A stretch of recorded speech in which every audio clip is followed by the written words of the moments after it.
Medieval living, from huts to castles.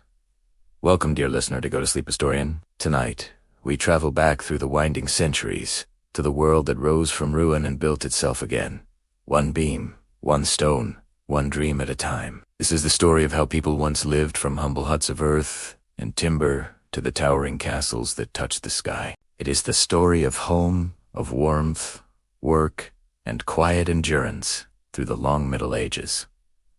So, settle your mind. Let the noise of the day fall away. Breathe softly as we begin our journey into the heart of the medieval world. Before we start tonight's story, if you are visiting Go to Sleep Historian for the first time, we kindly ask you to subscribe to our channel and press the bell icon so you never miss another peaceful tale of history. And if this story helps you rest, please leave a like or a gentle comment.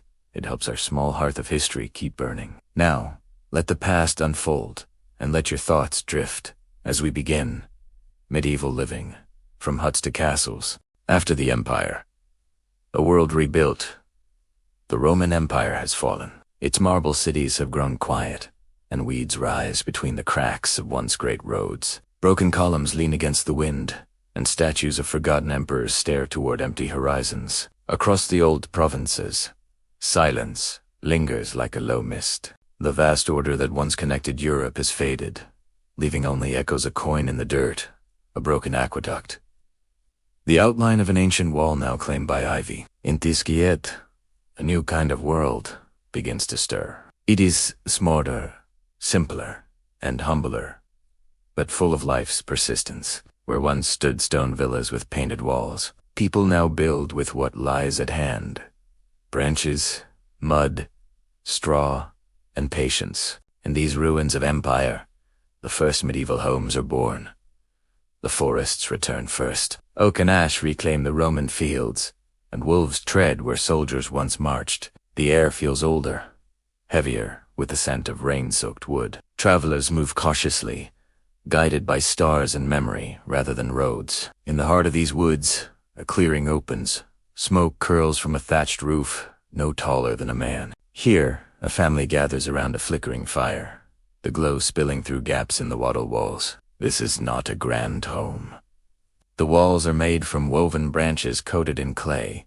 The floor is earth, and the roof is bound straw, heavy with dew. Yet in its simplicity, there is warmth. Inside, children sleep close to their mother, and beside them, a small pig and 2 chickens settle for the night. The scent of smoke, hay, and soil mixed together. The smell of survival. Architecture, if we may call it that, is no longer about grandeur. It is about endurance. Every stick and handful of mud holds the story of hands that shaped it. Men dig shallow pits to anchor posts. Women patch gaps against the wind. There are no architects, no masons, yet only need and instinct. The first medieval homes are living things, grown as much as built, molded by weather and time. Beyond these huts, the land itself seems to slumber. Ancient Roman towns crumble under moss. Roads are broken, their stones taken to build farm walls. The aqueducts still stretch across the countryside like skeletons of a vanished world, silent witnesses to human ambition. But people no longer live for marble or monument. They live for mourning. The hum of tools returns, softly, an axe against wood, the creak of rope, the murmur of people working together. Across Europe, small clusters of huts begin to appear near rivers and clearings. Smoke marks these fragile new beginnings, like threads rising into the gray sky. And though no 2 huts are the same, each one carries the same purpose: to keep out the cold, the rain, and the dark. In the evenings, when light fades, the world turns to sound. A mother hums while grinding grain between stones. The lowing of cattle drifts from a rough enclosure outside. Somewhere, a dog barks at the rustle of leaves. The fire burns steadily, its glow painting trembling shadows upon the clay walls. There is no luxury here, but there is comfort in the closeness. The warmth of bodies, the rhythm of work, the security of routine. Beyond these small homes, the wilderness presses close.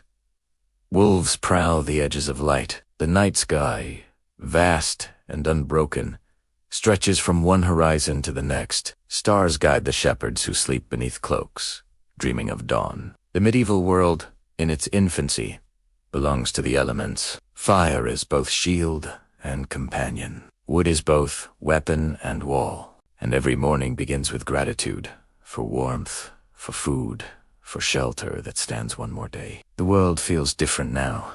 Slower, quieter, but alive with rebirth. People no longer think in empires, but in distances measured by footsteps. A village may be a half-day's walk. A monastery, 2 days more. Time itself is measured by the sun's rise and fall, by the season of sowing and the season of rest. Still, not all is bleak. In these early centuries, something new begins to take root in the soil of hardship. Community. One hut becomes 2, then 5, then a dozen. People share tools, stories, and bread. When a roof collapses, neighbors come to lift it again. When a child is born, the village gathers to welcome it by the firelight. Slowly, these gatherings shape something enduring, the idea of belonging. It is in these small homes that the medieval soul is formed. The hearth, blackened with years of smoke, becomes the center of life. A place where warmth is shared and stories are told. A bowl of stew, a crust of bread, the sound of rain upon the roof. These are not luxuries, but quiet joys. Architecture, humble as it is, becomes an expression of faith in tomorrow. Occasionally, a traveler passes, a monk on the road, carrying news from distant lands, or a tinker with pots and tailies to trade. They bring whispers of old Rome, of kings rising in the north, of strange cities beyond the sea. But here, in this small clearing, those stories feel like dreams. The people live by what they can touch: the weight of wood, the crackle of fire, the rough fabric of wool. And as centuries pass, these modest shelters evolve.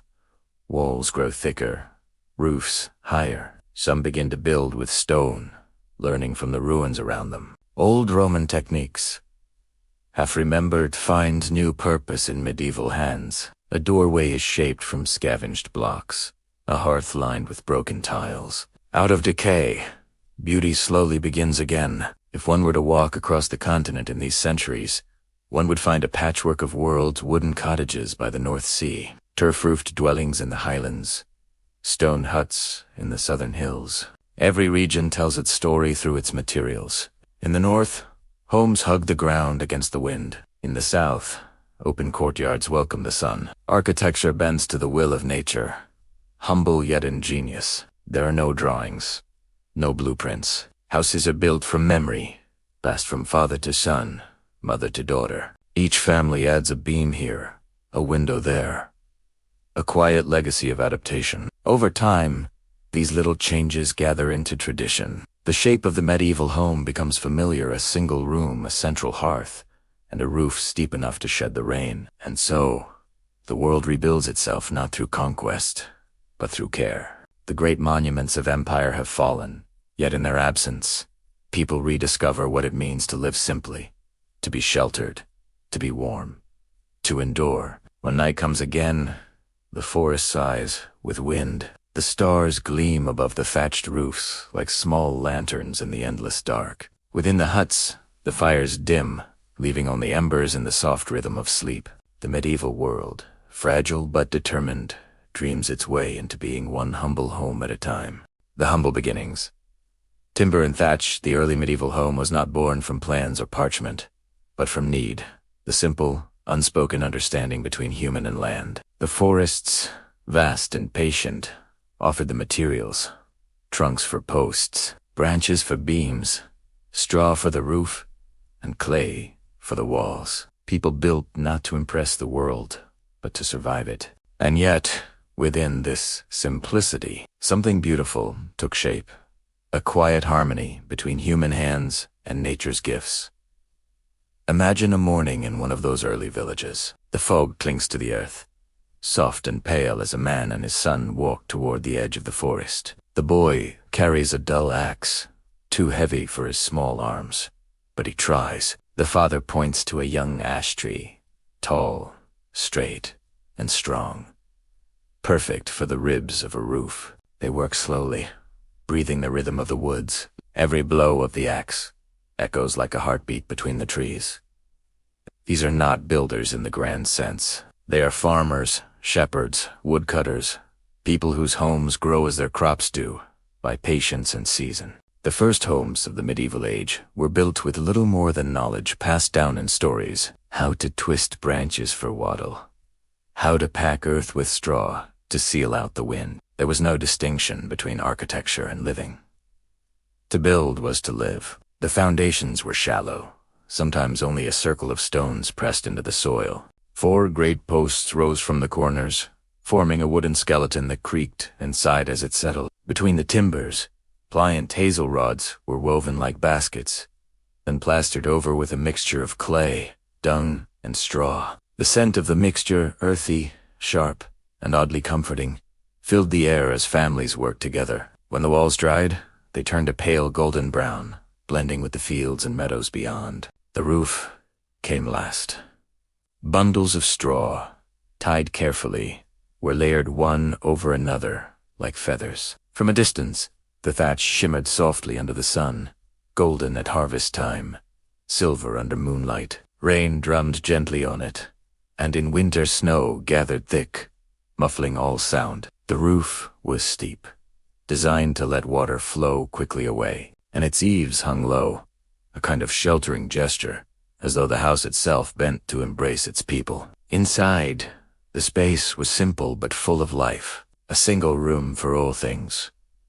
Cooking, sleeping, eating, working. A central fire burned in a shallow pit, its smoke curling upward toward a small hole in the roof. There was no chimney yet, so the air inside was warm, hazy, and thick with the smell of wood smoke. Sunlight, when it came, filtered through small cracks in the walls, making long golden stripes across the floor. The furnishings were few: rough-hewn benches, a table made from planks, straw beds laid close together on the floor. A wooden chest might hold clothes and tools.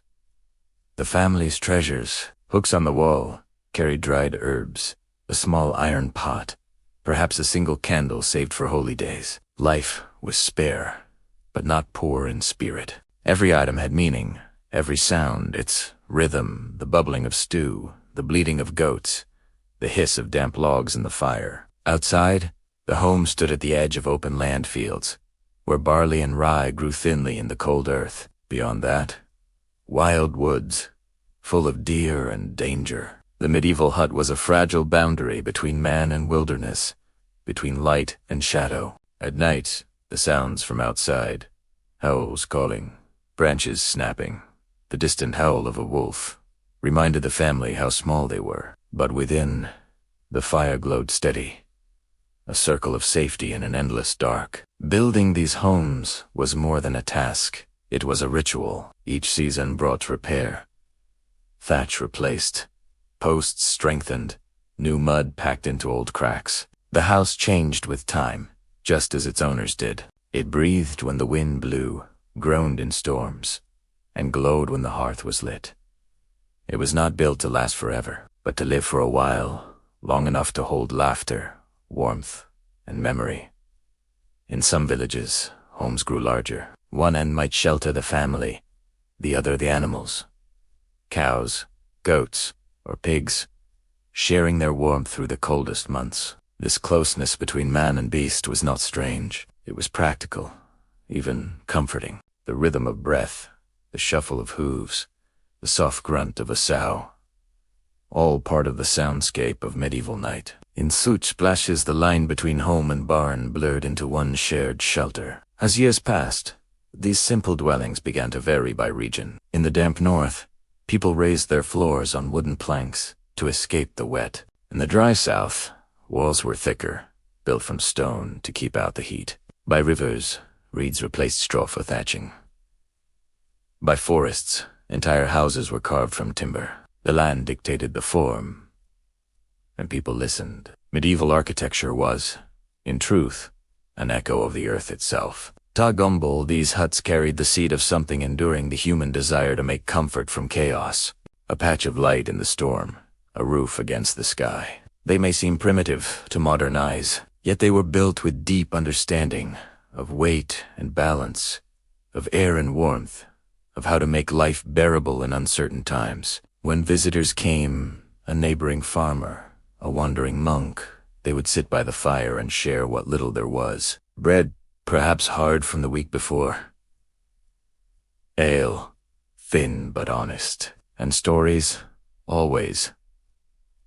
Stories that talk might drift from the weather to the saints, from harvests to rumors of kings. In the flickering light, the wattle walls seemed to move, as if the house itself leaned in to listen. In the quiet hours before dawn, when the fire burned low, the home became a cocoon of silence. The wind pressed softly at the door, testing it. Inside, only the sound of sleeping breath remained. A child stirred and reached for warmth.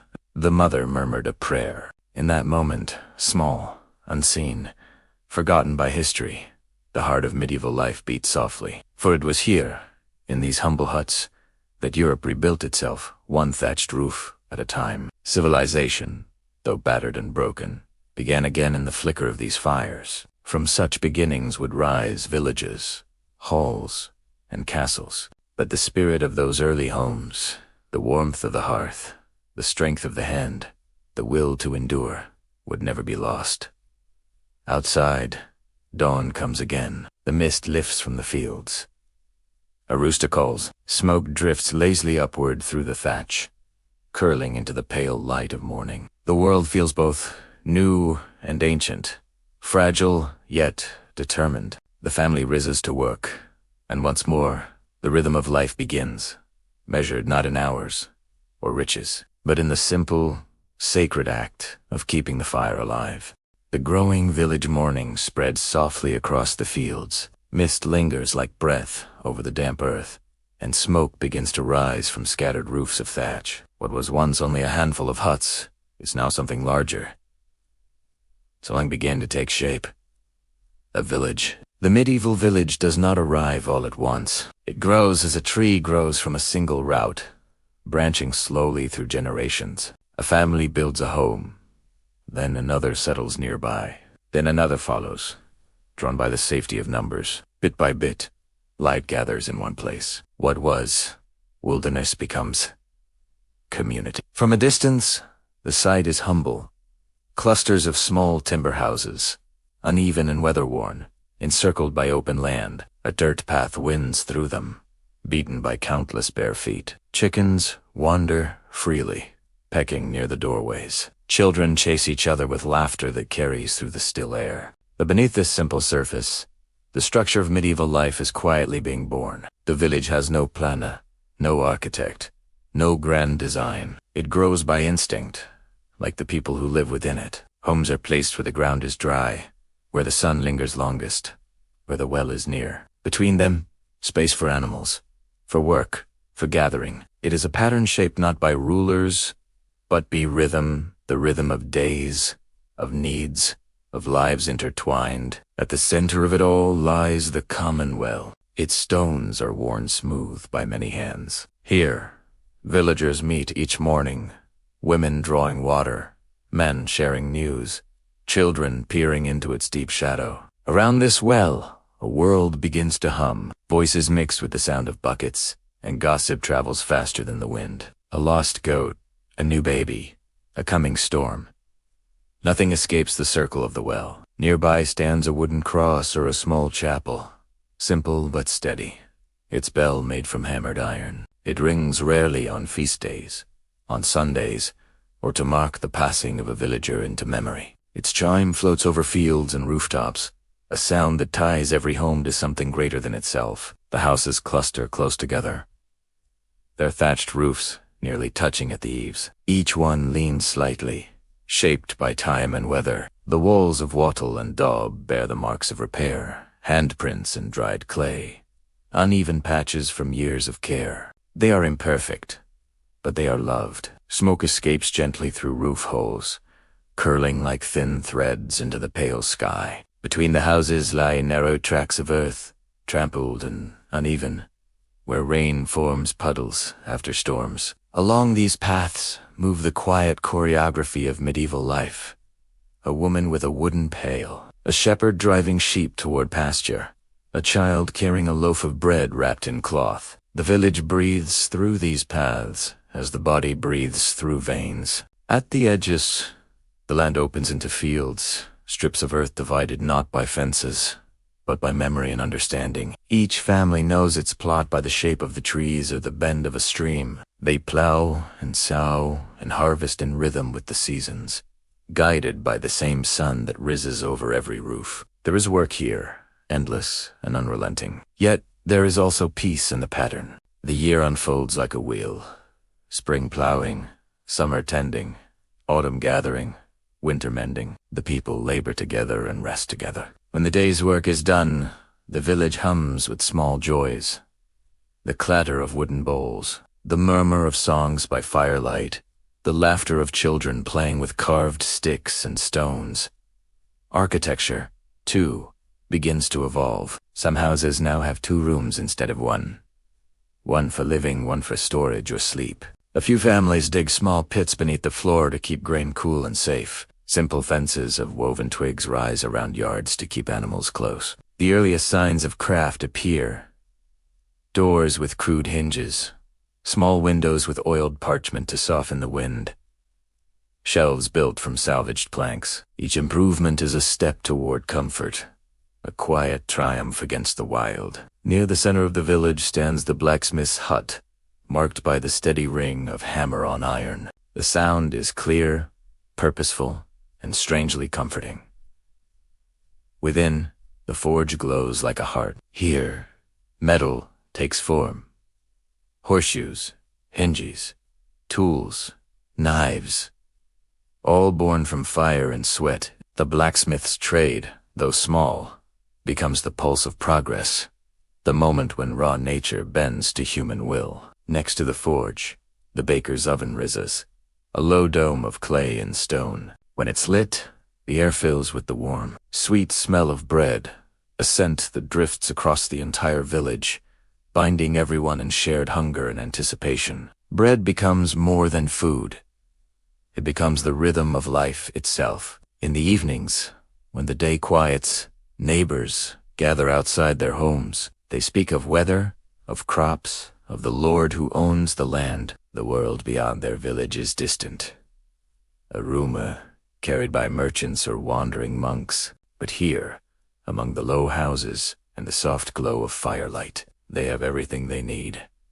Earth beneath, sky above, and company beside them. The seasons turn slowly, but each leaves its mark upon the village. In spring, flowers edge the thatch with color, and the fields turn green. In summer, the air hums with insects, and children run barefoot through dust. Autumn brings the rustle of dry stalks, and the smell of apples stored in cool corners. Winter silences everything except the crackle of fire and the muffled sounds of life behind thick walls. And yet, even in the coldest months, the village feels alive. Smoke rises from every roof. Laughter carries faintly through the frost. At night, the stars hang low, bright and countless. Somewhere, a dog barks once and falls quiet. The people sleep deeply, trusting the rhythm that holds them. The rhythm of community, of warmth, of belonging. Not all is peace, of course. There are quarrels, as there always are where lives touch closely. A fence, built too far, a hen gone missing, a careless word. But these pass as quickly as they come. In the morning, there is work to be done, and work has a way of mending what pride breaks. The village becomes more than a cluster of homes. It becomes a living organism, each person a part of the whole. The carpenter shapes beams for his neighbor's roof. The midwife tends every birth. The elder blesses every field. A web of dependence weaves itself quietly, invisible but strong. This is how medieval life endures, not through walls or weapons, but through one another. Over time, small signs of prosperity appear. A house gains a small porch. A fence is mended with care. A window is carved larger to catch the morning sun. Beauty begins to sneak into utility. A carved lintel here, a woven basket there. These touches are not vanity, but joy. Small proofs that life, Ebenhard life can be beautiful. When night falls again, and the fires burn low, the village settles into silence. The sound of a single owl cuts through the still air. The wind moves gently through thatch and trees. Inside the homes, people sleep side by side, their dreams filled with the familiar fields. Rain, bread, warmth. Tomorrow they will rise again, draw water from the well, and greet the same faces with tired smiles. From these small beginnings, a civilization will rise. From huts to cottages, from cottages to halls, from halls to castles. But for now, the village rests a fragile circle of light in the dark sea of wilderness, glowing softly beneath the ancient stars. And the story of medieval living continues, shaped by hands, by hearts, and by the quiet hum of daily life that never truly ends. The hearth of the heart.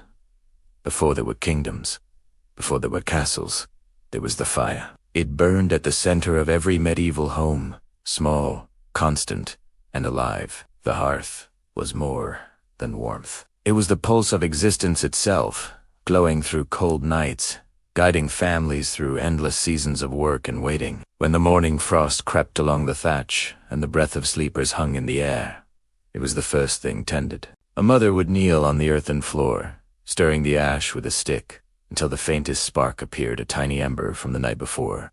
Still clinging to life, she would feed it with straw, then twigs, whispering to it as though coaxing a child awake. The first curl of smoke would rise, and soon a flame would flicker to life, licking the blackened stones. That was how the day began. Not with clocks or bells, but with the sound of fire catching, the sigh of wood surrendering to flame. Around this living heart, the rhythm of the home unfolded. The medieval hearth sat usually in the center of the single main room, a shallow pit surrounded by stones to hold back the ash. There was no chimney yet, only a hole in the roof above a dark eye that let the smoke twist out into the cold air. Sunlight and smoke mingled together in hazy beams, turning the room golden gray. The walls were stained dark from years of burning, but that soot was almost sacred. It meant life had survived another winter. Here, the fire cooked every meal. Iron pots hung from hooks or rested on tripods above the coals, their sides blackened and their handles smooth from many hands. The simplest meals, porridge, broth, and bread, were made slowly, stirred without hurry. The scent of smoke mixed with herbs and grain, filling the home with warmth far beyond the reach of the flames. Children waited nearby, watching as steam rose in gentle ribbons, and when the food was ready, bowls were shared, not served. Tea fire didn't just feed the body. It fed the bond between those who sat beside it. The hearth also gave light, not bright or sharp, but soft, flickering, and alive. It moved across faces, across wooden beams, across the walls woven with clay. Shadows danced quietly, as though the house itself breathed. Outside, the world might be wild, cold, and uncertain. But within the circle of that light, life felt safe, anchored, and human. Every family had their place around the fire. The father, weary from fields or forge, sat nearest to mend tools or carve handles. The mother spun wool or mended clothing, her hands never still. Children played with straw or listened to tales that drifted between chores. Even the animals, the family dog, a hen or two, perhaps a lamb born too early in the cold, gathered near. The hearth was the great equalizer. Before its warmth, rank and task faded away. It was also the village's storyteller. Long after the day's work ended, when darkness folded over the land, voices rose around the fire. There were tales of saints and spirits, of travelers who vanished into forests, of lights seen dancing over the moors. The stories were told softly, not to frighten, but to fill the long hours of winter with wonder. In those moments, the hearth became a kind of altar of memory, a place where the past and present glowed together. In wealthier homes, the hearth grew grander. Stone hearths with iron grates appeared in manorial halls, their smoke guided by crude chimneys. But even in their splendor, they served the same sacred role. In the manor's great hall, the fire blazed not only for warmth but for welcome. Guests gathered around it, servants carried platters through the haze of its smoke. The glow of the fire touched everyone, lord and peasant alike, uniting them under one ancient need. Sometimes, the hearth even marked the boundary between life and death. To let a fire go out in winter was unthinkable. It meant not only cold, but danger. The flame was tended day and night, kept alive through the harshest storms. When a new fire was needed, say, when a family moved or a child married, it was often lit from the old hearth, carried carefully on a burning brand. In that way, homes were linked not by walls, but by fire's continuity. The same flame, passed from one home to the next, tied generations together. Ashes were never wasted. In the morning, they were scattered outside to keep the earth dry or saved to make life or soap. The remains of the fire nourished the next. Even the act of sweeping the hearth had meaning, a daily renewal, a gesture of gratitude to the quiet spirit of warmth that kept the family alive. There was a rhythm to the sound of fire, to the pop of resin, the sigh of burning wood, the occasional hiss of sound. These sounds were as familiar to medieval ears as birdsong or church bells. They lulled children to sleep and comforted the weary after long toil. Many found in the hearth's murmur a kind of meditation, a soft reminder that the world, though vast and uncertain, always returned to stillness. Seasons changed, but the hearth did not. In spring, it dried damp clothes after rain. In summer, it baked bread when the fields were green. In autumn, it roasted the last of the harvest. And in winter, when snow sealed doors and the wind howled like a living thing, the fire became the only barrier between survival and frost. It was then that its light meant most, a trembling beacon of endurance. Sometimes, a stranger might knock at the door, a traveler seeking warmth. Hospitality was sacred in such times. No one was turned away from a fire, for all shared the same fragility against the cold. A bowl of broth, a place near the flames, a story exchanged before sleep. These were the small acts that wove humanity together through the centuries. Even the building of houses began to center more carefully around the hearth. As homes evolved, the placement of the fire dictated the structure where doors should face, where smoke could escape, where people would gather. The fire's light shaped the architecture itself. You might say that medieval homes were not built around people, but around flame. In many ways, the hearth was a quiet teacher. It reminded those who sat before it of patience. That warmth takes time. That nourishment comes slowly. It taught reverence, that something as small as a spark could mean life. It taught humility, that man depends not on strength, but on care. At night, after the last chores were done and the fields lay silent, families would bank the fire, covering it with ash so it might smolder until morning. Then they would settle on straw or simple mats, lying close together in the glow of dying embers. The room filled with a low red light, like the final heartbeat of the day. Outside, the stars burned cold and bright, but within, the world was safe and soft and warm, and as sleep took them.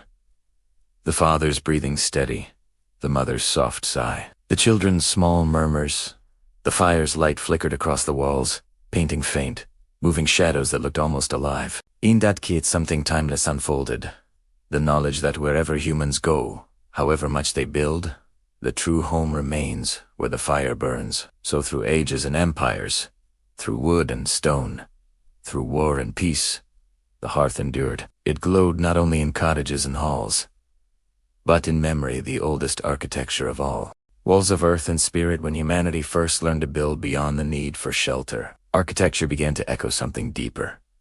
A search for belonging, for protection, not just of the body, but of the soul. In the centuries after Rome's fall, as villages settled and hearths grew steady, walls began to rise. Not grand yet, not carved in marble or fortified in stone, but shaped by humble hands, by faith, and by the slow rediscovery of craft. The world was quieter then. Roads, once busy with legions, had fallen to grass. Roman villas stood roofless and broken, their stones scattered and taken by peasants to build cottages, chapels, and boundary walls. The knowledge of architecture had not disappeared. It had only retreated, hidden within monasteries, and among the few who still remembered how arches held and mortar cured in sunlight.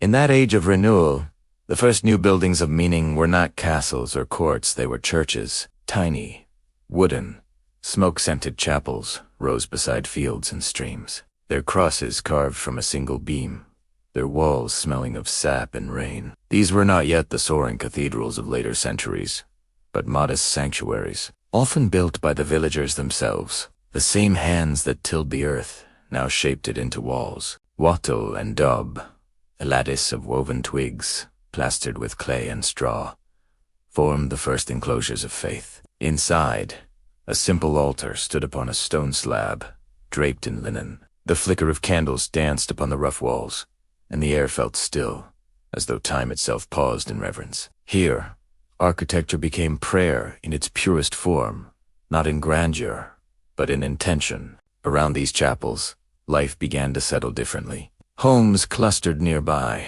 as though drawn to the safety of their shadow. Bells, small and uneven, were cast from melted metal tools and hung in wooden towers. When they rang often faintly, carried by the wind, they marked not power, but presence. The sound reminded people that they were not alone in a vast and unpredictable world. Gradually, as peace found fragile footing, stone returned to use. At first, it was rough. River stones gathered and set into walls with thick lime mortar. Then came dressed stone, carved more carefully. Builders learned again the lessons of weight and balance, and little by little, the architecture of faith began to shape the villages themselves. Walls grew thicker, roofs pitched higher. Wooden shingles replaced thatch. Doorways were framed in arches, their curves gentle and strong. Inside, families placed small icons, carvings of saints, painted panels above their hearths. Religion no longer lived only in the chapel. It seeped into the home, shaping its rhythm and decoration. In these walls of earth and spirit, the boundary between sacred and ordinary blurred. The home became a reflection of the chapel, and the chapel a gathering of homes. Every stone, every beam, seemed to hold a quiet devotion. Even the act of building was often done with blessing, a prayer spoken as the cornerstone was laid, a cross carved upon the lintel. When the roof was set, the materials themselves told the story of place. In the north, houses were heavy and low, built from oak and turf to keep out the cold. In the south, lighter stone and plaster caught the sun and stayed cool through the long afternoons. Each wall bore the mark of the land. It came from every structure, a conversation between nature and need. But more than that, architecture began to reveal belief that a home could be both fortress and chapel, that the divine might dwell not only in temples, but in the ordinary corners of daily life. A mother hanging herbs near the window believed they blessed the air. A father carving a beam with simple symbols believed they guarded the family. Within the walls, patterns emerged. The cruciform mark etched into doors, the circle representing eternity, the spiral borrowed from older, pagan memory. Christianity and the earthbound wisdom that came before it intertwined quietly in these homes. The medieval house was, in its way, a book of symbols written in clay and wood. Monks, traveling from abbey to abbey, brought new ideas of form. They taught the art of mortar, the laying of stone courses, the setting of foundation trenches deep into the soil. Some of them became master builders, directing the raising of churches that would endure for centuries. Their architecture was not of luxury, but of order. A rhythm of columns and walls meant to reflect the order of heaven itself. In those years, monasteries grew into centers of learning and design. Behind their thick walls, scribes copied manuscripts, while builders shaped cloisters where silence could walk in circles. The arches there were round, steady, and humble, the Romanesque style reborn. From those same designs, smaller churches and villages took their cues, echoing the rhythm of monastic peace. The influence of faith touched even the layout of settlements. The cross of roads often met near a chapel. Wells were blessed, markets held beside sacred ground. The physical and spiritual world merged seamlessly. When one entered a village, it was often through a gate adorned with carved symbols, not only for defense, but for welcome. The wall, you see, had changed meaning. No longer merely a boundary, it had become a vessel of identity. Even the great halls of lords borrowed the imagery of faith. High windows were placed to let in light like a nav. Carved beams bore angels or vines. In stone or timber, In hut or hole, the spirit of the age pressed its hand into the work. The medieval mind did not separate architecture from life.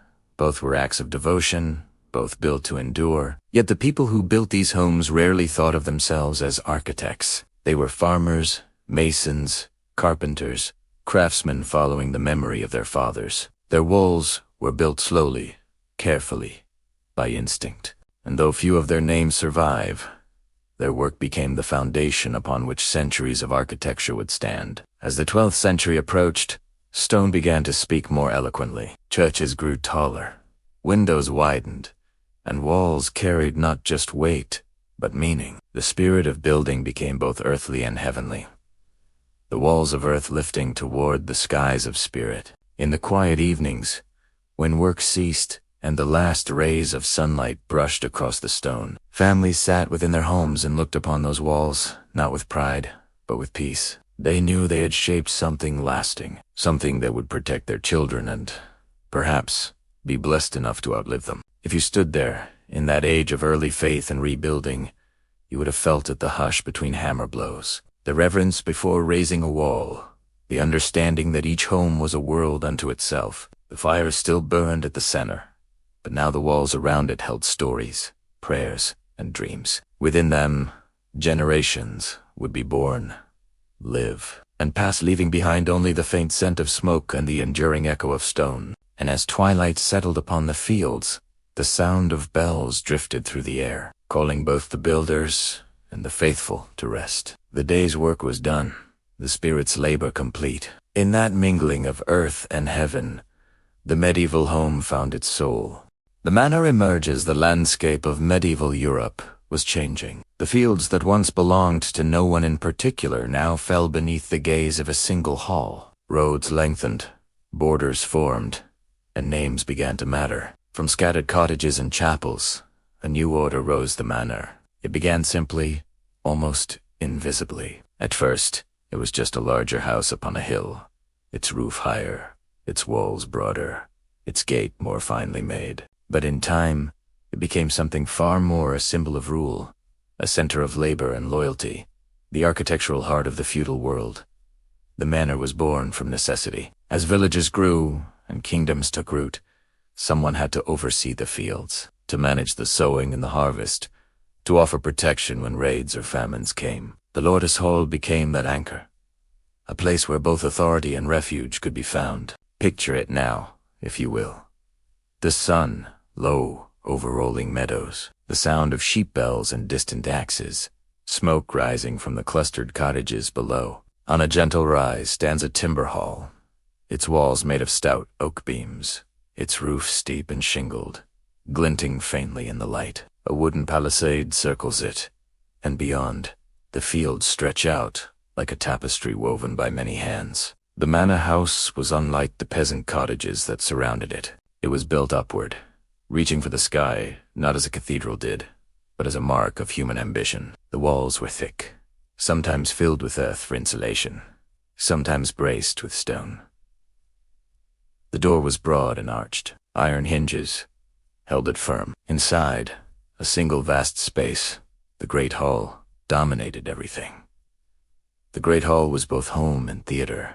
It was where the Lord dined, judged, and received his tenants. A hearth burned at its center, the smoke curling upward toward a vent in the roof beams. The light of the fire illuminated banners, shields, and carved beams blackened with years of use. At one end stood a raised platform, the dais, where the Lord and his household sat at a long table. Below, retainers, servants, and villagers gathered, depending on the occasion. Meals here were communal, though never equal. The Lord ate from pewter or silver, the others from wooden trenchers, but all shared the same warmth, the same stories, the same laughter. And though the manor embodied hierarchy, it also bound the community together. Each person, shepherd, smith, maid, or knight, had their place in the structure, as firmly set as the timbers in its frame. The architecture of the manor reflected this balance of might and dependence. Its walls were strong,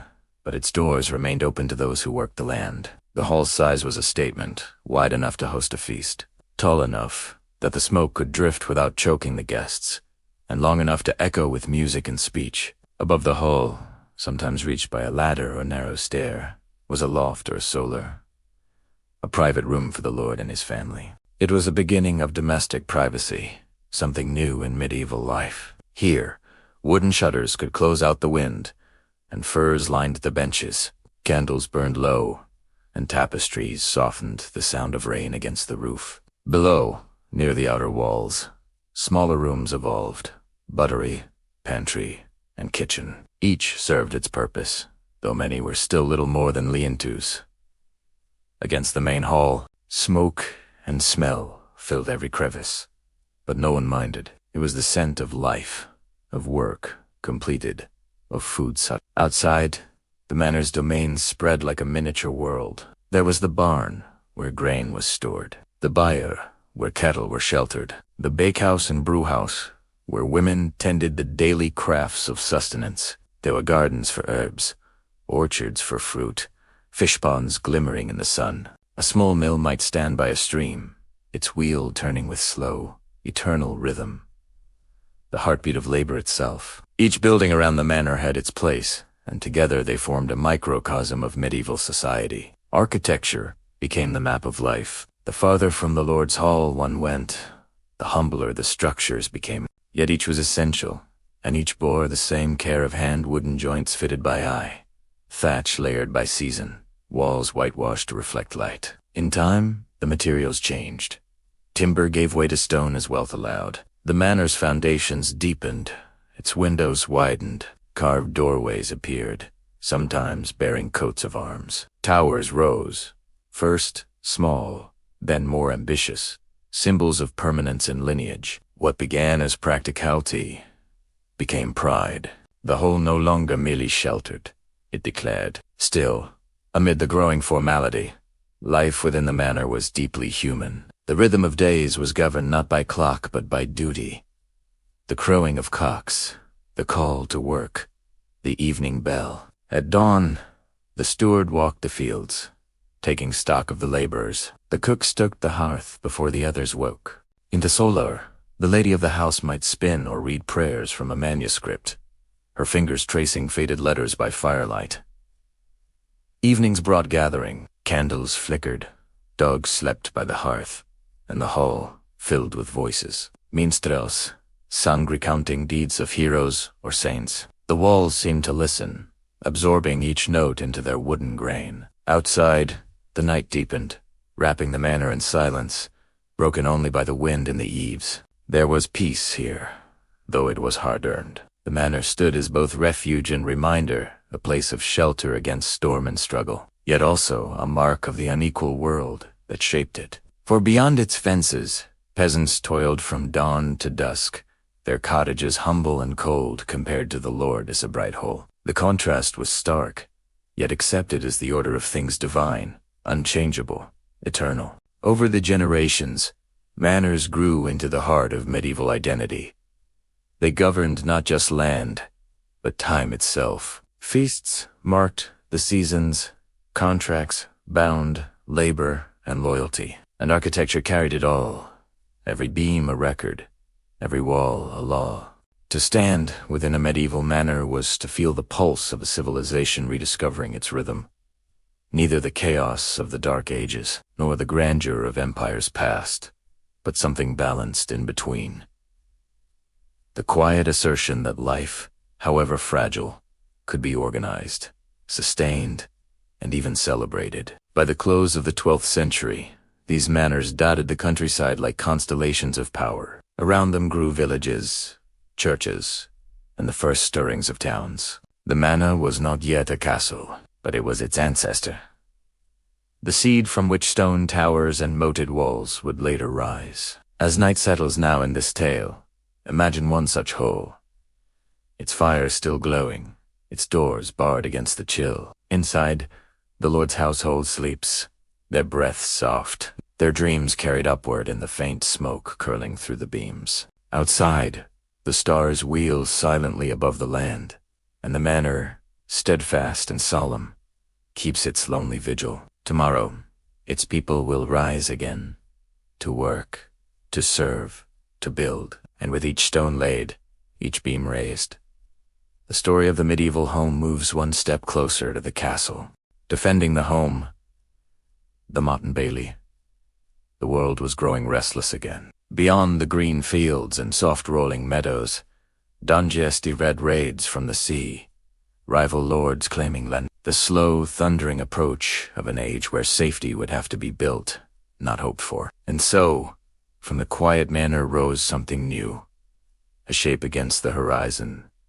It spoke not of hospitality, but of vigilance. A mound of earth, a ring of timber, a gate, a wall. The first castles. They were not the grand fortresses we picture now of grey stone and echoing halls. They began humbly, like everything else in the medieval world. Simple, functional, born of necessity. These were the Motte and Bailey castles, and though they were rough, they changed the face of Europe forever. Imagine the landscape, a small hill, sometimes natural, more often raised by hundreds of laboring hands. This was the Motte, the mound upon which the lord's wooden tower would stand. Around it spread the Bailey, a wide courtyard enclosed by a stout fence of sharpened logs, called a palisade. Beyond that, a ditch or moat, curved like a defensive embrace, filled with water or sharpened stakes. It was a structure of circles, earth, wood, and will. Together, they made the difference between survival and ruin. The timber tower atop the Motte was called a keep, and though small, it commanded the world below. From its windows, the lord could see his fields, his village, his men. Smoke from cottages drifted upward like threads connecting the earth to his seat of watchful power. In storm or battle, it was the last refuge, the heart of the new medieval fortress. Below, within the Bailey, life continued, ordered, practical, alive. Here stood the kitchen, the smithy, the chapel, the stables, the soldiers' huts. Chickens clucked between the huts, dogs trotted through mud, and the ring of hammers echoed from the forge. The smell of wood smoke and horses filled the air. It was both home and garrison, a living community, bound within walls of defense. At dawn, the gates creaked open. Peasants left to tend the fields, soldiers patrolled the perimeter, and carpenters worked to mend what rain and time had worn. The drawbridge, when lowered, became both passage and warning, a threshold between safety and the unpredictable beyond. Inside the keep, the rooms were few and spare. The floor was often packed earth, the walls planked timber, their gaps stuffed with moss or straw. There was no luxury, only strength. The lord's family slept above the main hall, where a narrow stair led to a small chamber. Furniture was simple, a bed, a chest, perhaps a rough table and chair. Yet the sense of power there was unmistakable. The higher one climbed, the more one ruled. Outside, the Bailey teemed with purpose. Bakers prepared bread for the garrison, fletchers made arrows, blacksmiths sharpened blades. Even children had their tasks, fetching water, tending goats, or carrying messages. Each life was a thread in the fabric of defense. When danger came, as it often did, the transformation was swift. Horns sounded, gates slammed shut.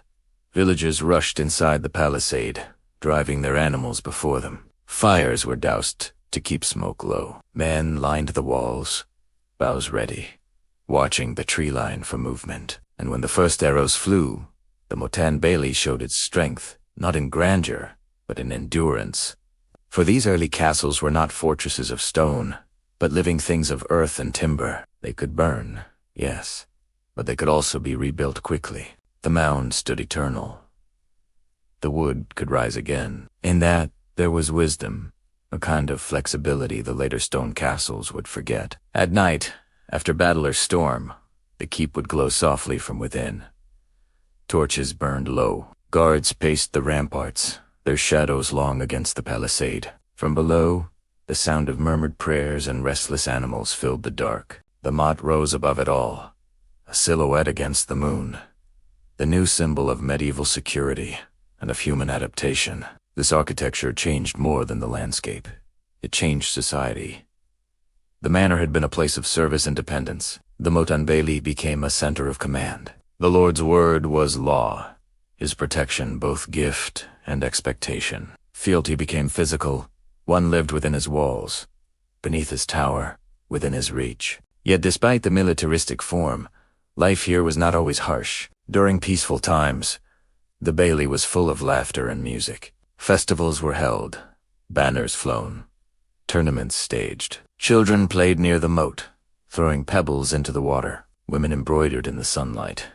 Dogs lounged in doorways, and travelers found rest within the guarded gate. There was beauty in this balanced defense and domesticity intertwined. The same walls that kept enemies out also kept families safe. The same drawbridge that could lift against invasion could lower to welcome guests. The Matin Bailey was a paradox of the medieval world, a fortress of fear and a cradle of life. The very act of building one was communal. Peasants dug the mound, carted earth in baskets, and tamped it firm. Carpenters raised palisades. Blacksmiths forged nails and hinges. Even monks sometimes helped, offering blessings as each beam was set. The process itself bound a village together, a labor of necessity and belonging. Over the years, these early fortresses grew more elaborate. Some gained double baileys. Others replaced their timber towers with stone keeps. The moats deepened, bridges strengthened, and gates became fortified structures in their own right. Each generation learned from the last, refining the art of defense. And slowly, a change of feeling spread across the countryside. The sight of a tower on the hill no longer meant only safety. It also meant power. The lord within was no longer just a steward of the land, but a figure of authority, perhaps even ambition. Architecture, once born from fear, began to shape identity. From the Matin Bailey would come the castles we still marvel at today. Those high walls and graceful towers, the stone steps and vaulted chambers.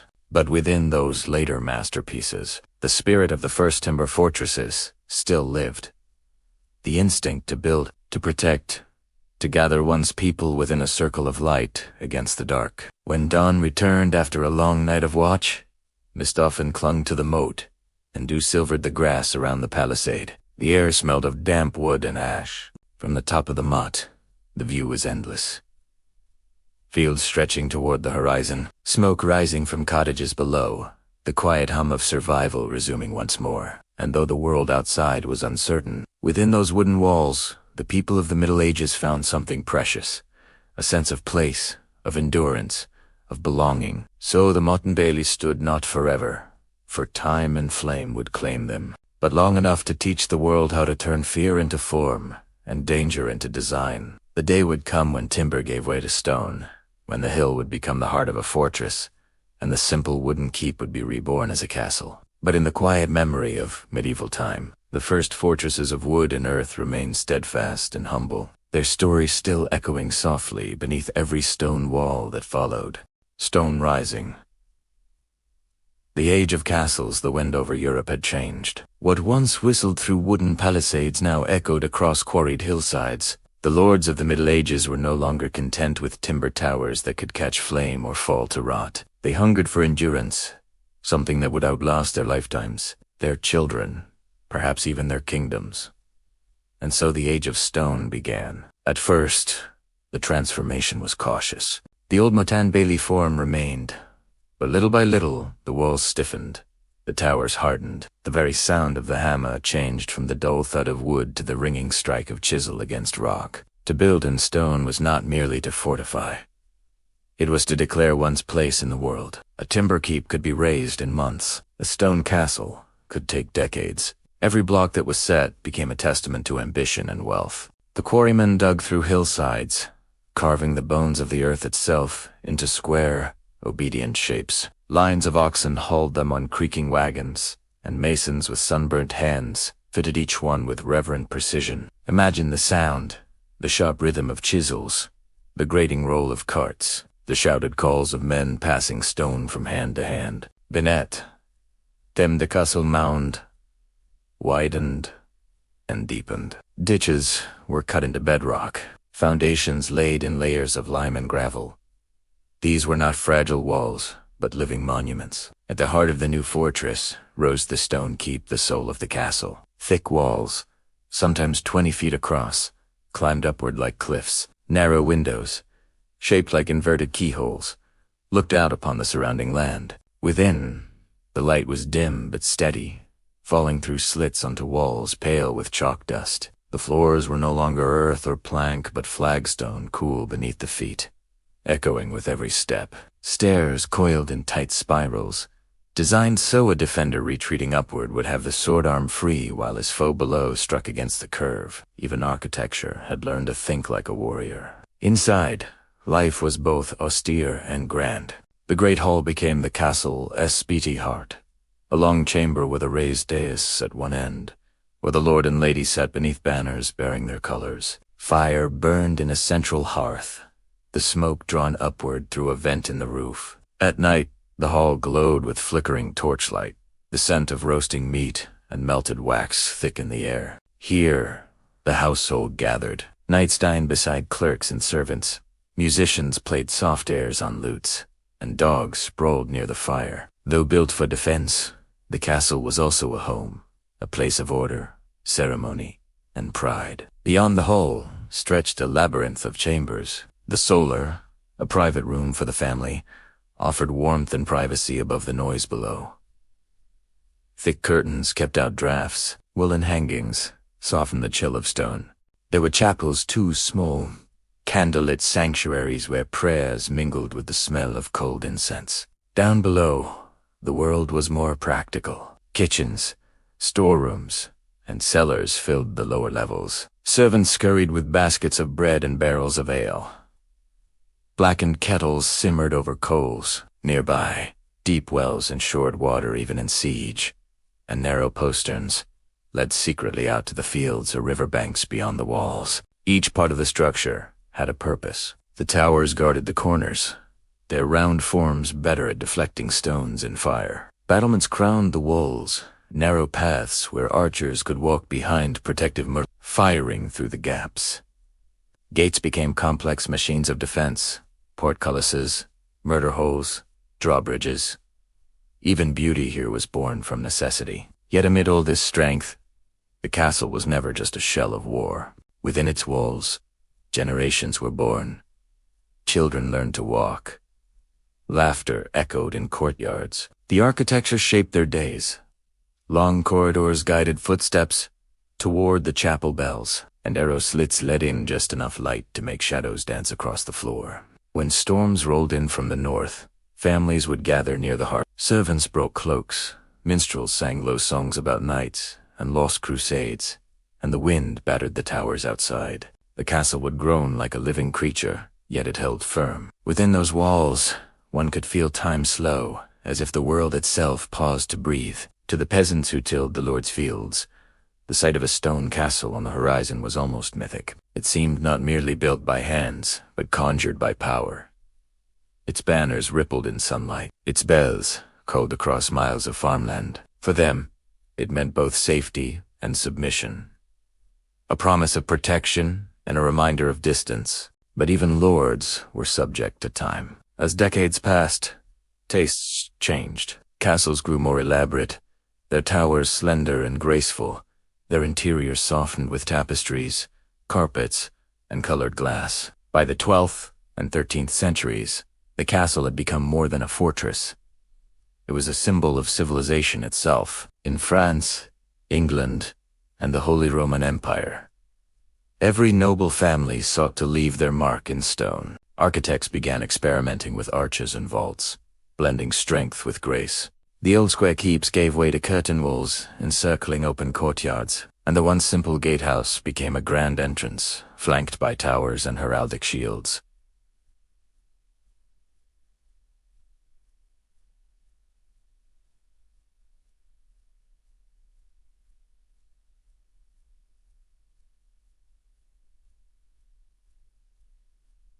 Even the relationship between lord and land evolved. The castle no longer stood alone, as a solitary keep on a hill. Around its base grew castle towns, clusters of houses, shops, and inns that depended upon its protection. Markets gathered outside its gates. Pilgrims found rest within its shadow. Stone drew people, the way light draws moths. Inside, the rhythm of life persisted, quiet, deliberate, enduring. The cook stirred stew in the vast kitchen hearth. The smith shaped hinges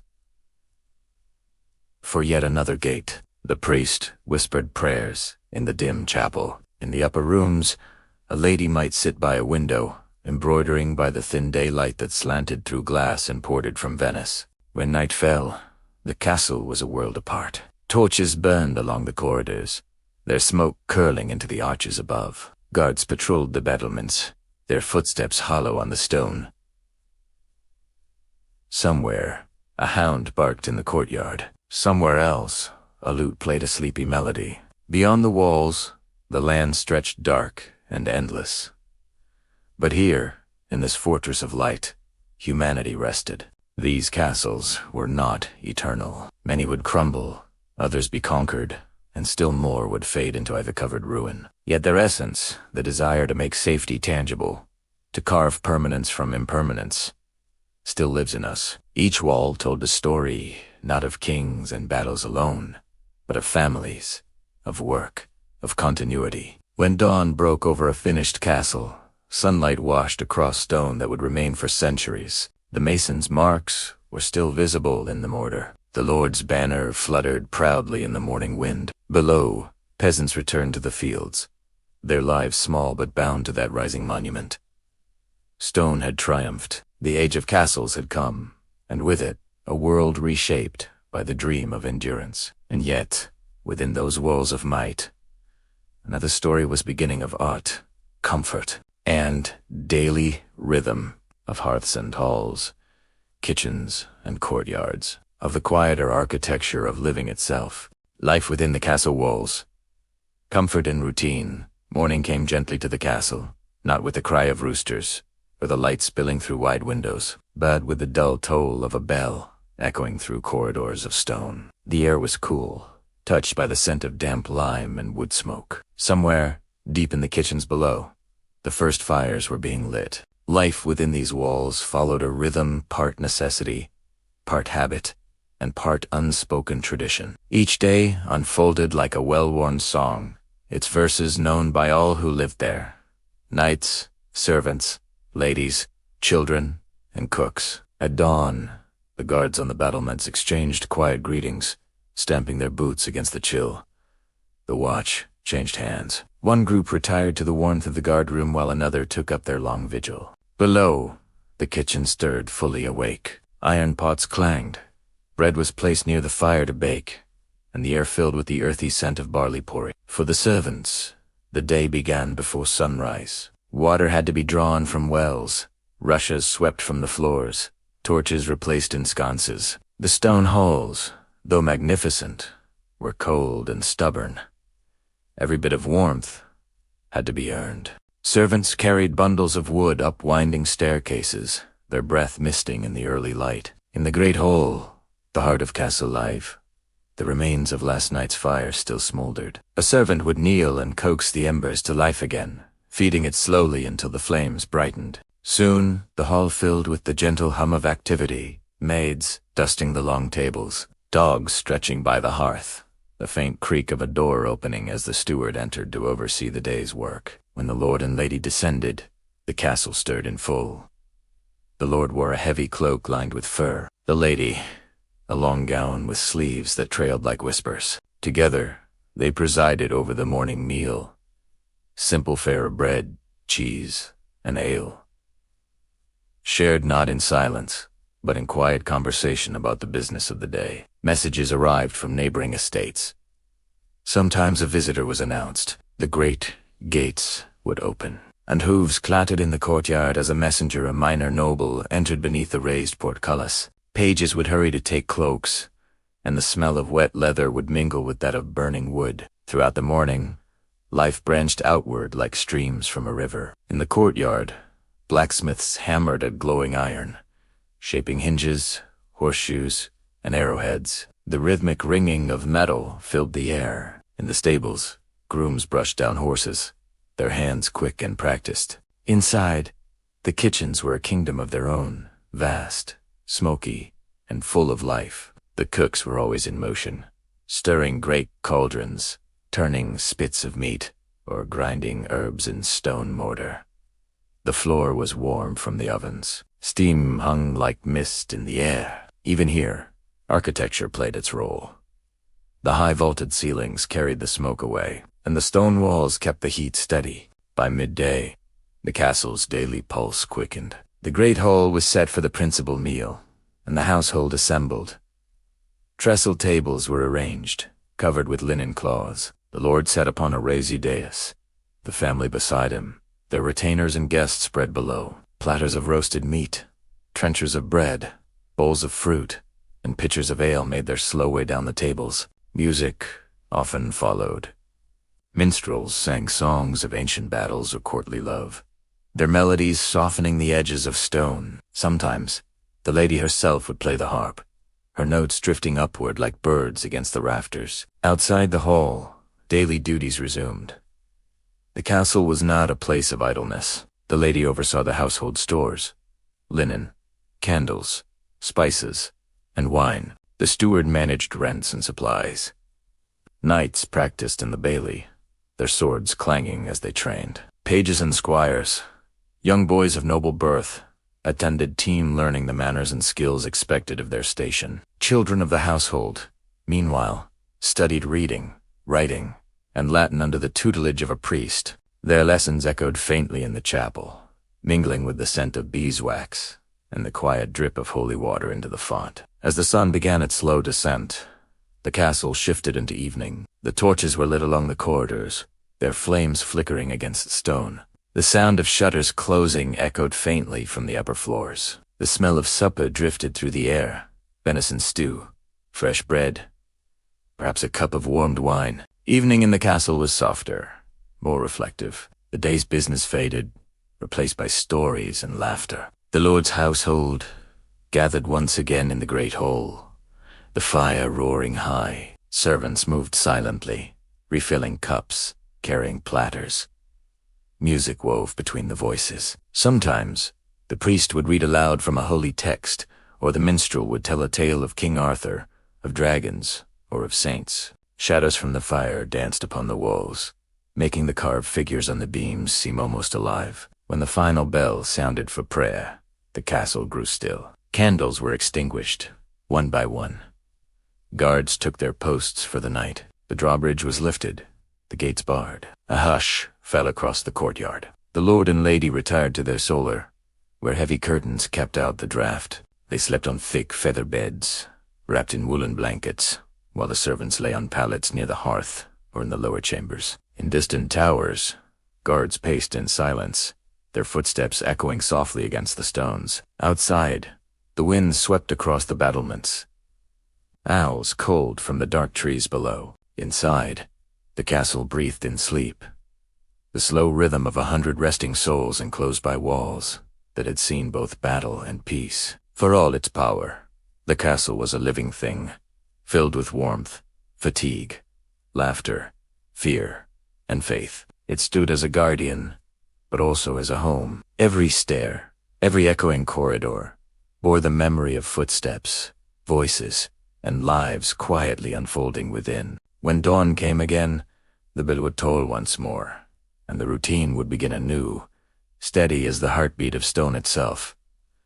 The medieval castle was not only a monument to defense, it was a reflection of endurance, of how humans can find comfort even within the coldest walls. Its beauty was not in decoration alone, bad in rhythm and work and rest, noise and silence, day and night. And though centuries have passed and ivy now climbs where banners once flew, one can still imagine the life that pulsed inside the glow of the fire, the murmured prayers, the soft sound of a child's laughter echoing faintly down a corridor of stone. Village life beyond the walls. The common folks' homes outside the castle, where the land stretched into soft green fields and winding dirt roads. The true pulse of medieval life could be heard. The sound of chickens scratching in the dust, the steady thump of a mallet shaping a roof beam, the laughter of children chasing each other past the well. This was the heartbeat of the countryside. For all the grandeur of castles and manors, most people in the Middle Ages lived not within walls of stone, but beneath the thatched roofs of small cottages. The village was the cradle of medieval existence, its rhythms steady and enduring, tied to the seasons, the soil, and the will of the weather. From a distance, a typical medieval village looked almost like a patchwork of browns and greens. Houses huddled together near a church or by a winding stream, surrounded by fields that stretched outward like a great quilt. Beyond them lay the open land, the Lord's domain, the woods for gathering firewood, and the commons where animals grazed. Each cottage told a story of labor and love, built from what the land provided: timber from the nearby forest, mud, and straw from the fields. They were modest, but sturdy. The walls were often wattle and daub, a lattice of woven sticks plastered with a mixture of clay, soil, and dung. The roofs were thatched with reeds or straw, thick enough to keep the rain away, but home to the occasional bird or mouse. Inside, the air was warm with smoke and the scent of earth. There were no chimneys in the early centuries, only a central hearth where the fire burned day and night. The smoke found its own way out, curling up through the thatch or drifting through small gaps in the roof. Above the flames, an iron hook held a pot, the center of daily life. Furniture was simple and handmade: a table of rough planks, a few stools, a wooden chest, and perhaps a bench by the wall. Along one side, a bed of straw or wool blankets served the family. Sometimes, several slept together for warmth. Children curled beside their parents, while a dog or a chicken might wander close to the embers. At dawn, the village stirred early. The sound of a cock crowing broke the silence, followed by the creak of doors and the clatter of wooden buckets. Women fetched water from the well, their skirts brushing dew-damp grass. Men gathered near the fields, shouldering wooden plows or leading oxen with calm patience. The fields themselves were divided by long, narrow strips, part of the open field system that shaped so much of medieval life. Each family held several scattered strips, ensuring no one had the best or worst land alone. Farming was communal, guided by season and sun. In spring came the plowing and sowing. In summer, the weeding and tending. In autumn, the harvest. The village worked together. When one family's thatch caught fire, neighbors came running with boots. When a new cottage was built, hands gathered to lift beams and pack daub. The sense of shared effort was as strong as any wall of stone. But life was not without hardship. The winters were long and biting. Smoke clung to the ceilings, and frost crept in through cracks. Food was stored carefully: salted meat, dried beans, and grain kept in wooden bins. Hunger was an old, familiar guest that no one ever truly forgot. Still, the villagers made joy where they could. Feast days brought color and laughter, the ringing of the church bell calling everyone together. Tables were set outdoors, songs filled the air, and children ran wild between the stalls. Evenings were 4 stories, told by firelight, passed from voice to voice. Tales of saints and travelers, of strange lands and clever animals. The church stood at the heart of it all. It was often the only stone building in the village, its small bell tower rising above the thatched roofs like a watchful guardian. Within, the air was cool and still. Villagers gathered there not just for prayer, but for comfort. Births, marriages, deaths, all marked beneath its wooden beams. Faith bound them together, a quiet thread through the days. The village craftspeople gave the settlement its pulse. The blacksmith's forge was a place of fire and rhythm, the ring of hammer on iron echoing across the green. The mill, powered by wind or water, ground grain into flour, its slow-turning wheel a constant song of sustenance. The baker's oven, built of clay, glowed softly each morning, filling the air with the scent of bread. Children, meanwhile, lived in a small but vivid world. They helped with chores, chasing geese, gathering firewood, fetching water, but found play in everything. A bundle of sticks became a sword. A puddle became a lake for leaf boats. They learned by imitation, by rhythm, by the patience of repetition. Evenings were gentle. Smoke curled from thatched roofs, and the light from cottage fires flickered faintly through small shuttered openings. The fields darkened into silence, broken only by the call of an owl or the distant barking of dogs. Families sat near the hearth, eating stew thickened with barley or peas. The warmth of the fire was their only luxury, and it was enough. The sound of the church bell marked the end of the day. Its tone drifted across the village, echoing softly over the fields. People crossed themselves, murmured short prayers, and settled into rest. Outside, stars blinked faintly above the thatch. It was a simple life, but not an empty one. Every season brought its rhythm, every task its meaning. There was dignity in labor, in the shaping of earth and wood, in the tending of small lives. Though the villagers might never see the world beyond a few miles from their home there, lives were woven into the great tapestry of the medieval age, their cottages and fields as vital as the castles that loomed in the distance. When dawn came again, mist rose from the meadows, and the fields shone silver with dew. The bell called out once more, and another day began. Another fire was kindled, another loaf of bread baked, and so, beneath that humble thatch, the story of medieval life endured quiet, resilient, and beautifully human. Town and trade. The rise of medieval cities, the countryside slept beneath its patchwork of fields and farms. But somewhere beyond, the air had begun to change. The rhythm of life was no longer ruled by the bell of a single village church or the will of the seasons alone. The age of trade was stirring, and with it came the birth of something entirely new: the medieval town. At first, they were little more than market gatherings. Crossroads where merchants stopped to sell their wares, or river crossings where tolls were paid and goods exchanged. But like seeds scattered on fertile soil, these places began to grow. A few tents became stalls. Stalls became streets.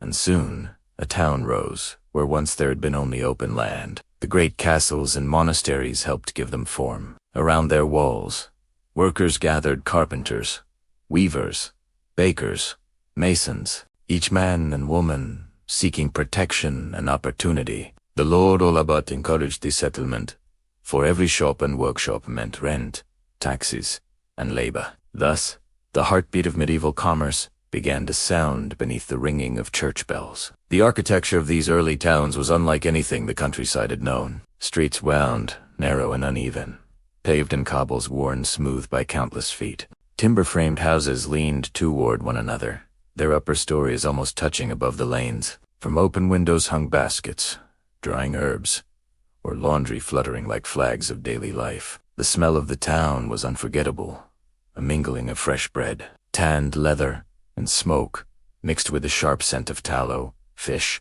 and the river that flowed nearby. It was messy, crowded, alive. Each town had its market square, the true heart of civic life. At dawn, traders arrived with carts heavy with grain, wool, spices, or pottery. The air filled with shouts and laughter, the clatter of scales weighing flour or salt, the bray of donkeys pulling loads of goods. Women bargained for vegetables. Children darted between stalls. Here, coins passed hands in a rhythm that spoke of a new kind of power. Not of the sword, but of trade. The merchant's house was distinct. Unlike the simple cottages of peasants, it rose tall and narrow, built to fit into crowded streets. The ground floor served as a shop, its wide shutters opening to the street, while the family lived above. The walls were of timber and plaster, the beams dark with age, and the floorboards creaked beneath the constant movement of life. Inside, the rooms were small, but richly furnished compared to rural homes. Chests held imported cloth or spices, candles flickered in iron sconces, a crucifix or small icon watched over the hearth. There was warmth here, not from great fires like in the castle, but from steady prosperity. The guilds gave the towns their order and pride. Each craft, whether it be blacksmiths, masons, carpenters, or weavers, formed a brotherhood that regulated quality, prices, and apprenticeship. To belong to a guild was to hold identity and honor. Apprentices worked long hours for years, learning every detail of their craft before becoming journeymen, and perhaps one day, masters with shops of their own. The guild halls stood proudly in the town square, grand timber buildings adorned with carved crests, banners, and sometimes stained glass windows showing the tools of their trade. Within, meetings were held, feasts enjoyed, and disputes settled. The sound of laughter, tankards clinking, and plans being made echoed long into the night. As towns grew, so did ambition. Walls began to rise, not to keep peasants out, but to protect trade within. These were not the private walls of a castle, but city walls, built by citizens 4 citizens. Watchtowers overlooked gates, and drawbridges spanned the moats. Each gate had a name, and each name carried stories of travelers, merchants, and pilgrims who passed beneath. Within these walls, architecture blossomed. The churches of the towns reached skyward, built higher and lighter than those of the countryside. The style was changing, the heavy Romanesque giving way to the Gothic, where pointed arches and stained glass lifted the eye and spirit toward heaven. In daylight, colors poured through the glass like liquid jewels, painting the stone floors in shades of crimson and gold. The cathedral became the heart of the city's pride, built not in years, but in generations. Masons carved their names secretly into the stones, as if leaving messages to the future. Each tower, each gargoyle, each arch told of faith, skill, and time. Around it, the town hummed endlessly. Bells marked every hour. Carts rumbled. Merchants shouted prices. Apprentices ran errands through the labyrinth of streets. Water was fetched from public fountains, and gossip spread faster than rumor. The town never truly slept. Even at night, taverns glowed with candlelight in the murmur of song. Life here was crowded, yes, but alive with possibility. A farmer's son could become a merchant. A craftsman's daughter might marry into wealth. The rigid hierarchy of the countryside softened beneath the weight of coin and skill.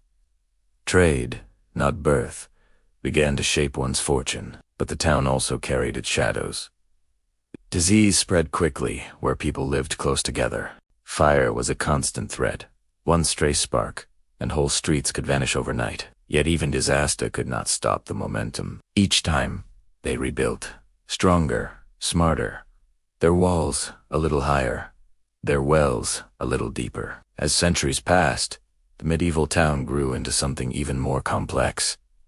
The city, London, Paris, Florence, and Bruges, swelled with life. Rivers became arteries of commerce. Bridges carried both traffic and trade. Markets expanded into fairs that drew merchants from across continents. In these cities, architecture became art. Stone bridges replaced wooden ones. Public halls were adorned with carvings. Clock towers rose to mark time with precision unheard of. Before, life moved faster, louder, brighter. The streets filled with color, red robes of scholars, blue tunics of merchants, brown cloaks of pilgrims. Language itself began to blend, as traders from Italy, Flanders, and the East brought new words and ideas. The air was thick with sound. The cry of hawkers, the ring of anvils, the toll of bells marking both prayer and profit. And yet, beneath all the movement and change, something familiar remained. The rhythm of human life, work, rest, faith, and hope pulsed the same as it did in the village, in the manor, even in the castle. The walls were different, the tools more complex, but the longing was the same. To build, to belong, to leave behind something that endured. When evening came to the medieval city, the marketplace emptied.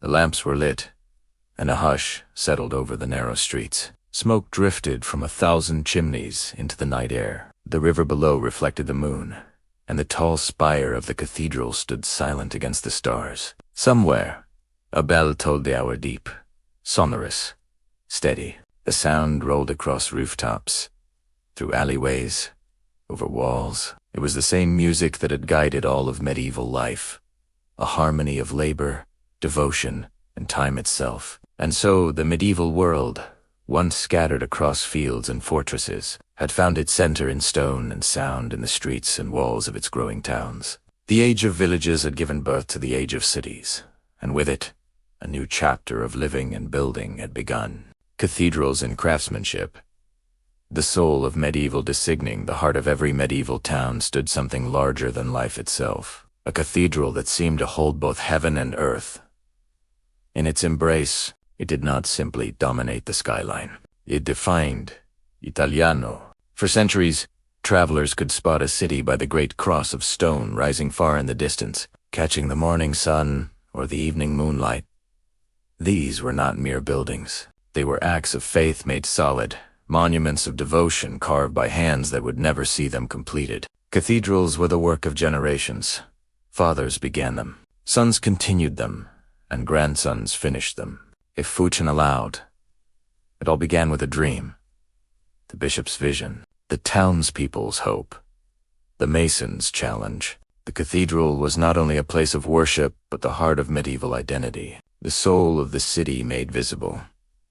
The earliest cathedrals were built in the Romanesque style, thick walls, small windows, round arches, and a sense of fortitude. They felt like fortresses of faith, heavy with purpose. Inside, the dim light fell upon frescoes of saints and kings, and the air smelled of incense and cold stone.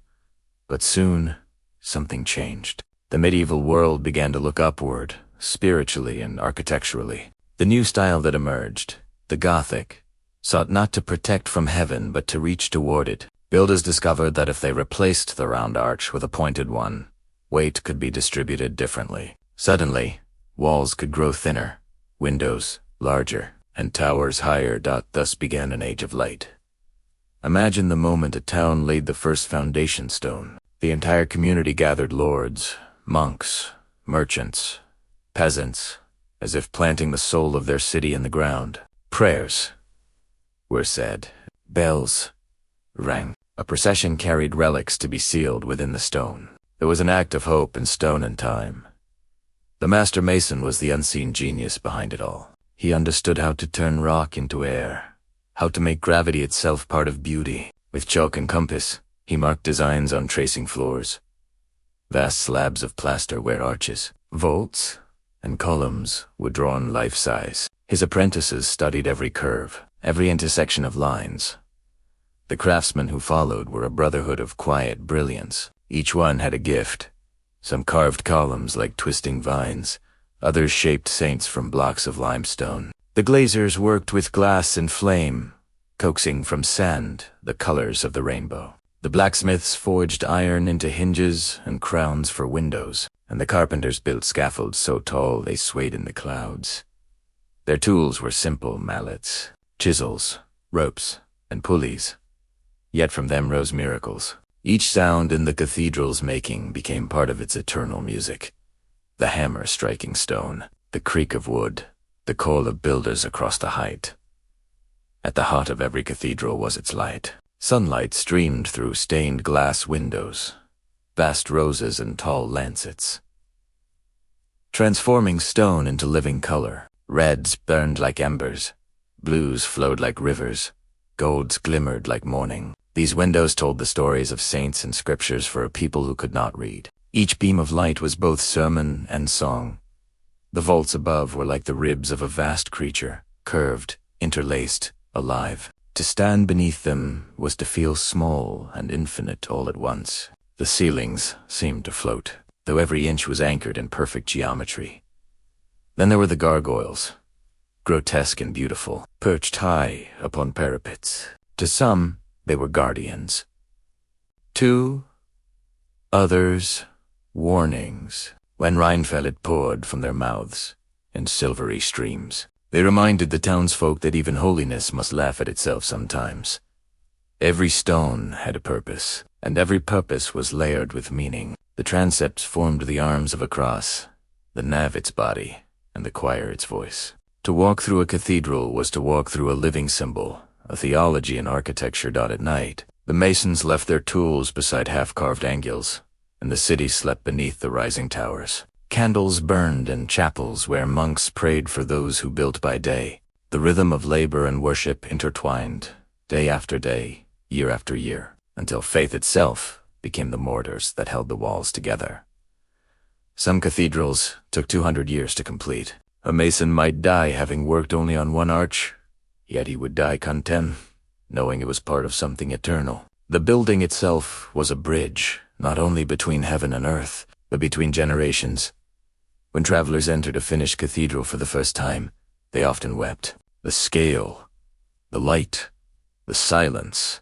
It was as if the air itself had been sanctified. Inside, everything slowed. The hum of the city outside faded into whispers. The sound of footsteps echoed like heartbeat and prayer on feast days. The cathedral came alive. Bells rang out, Music filled the vaults, and incense coiled like smoke from a sacred fire. The people, rich and poor, alike, gathered beneath the same roof, equal in the eyes of faith and stone.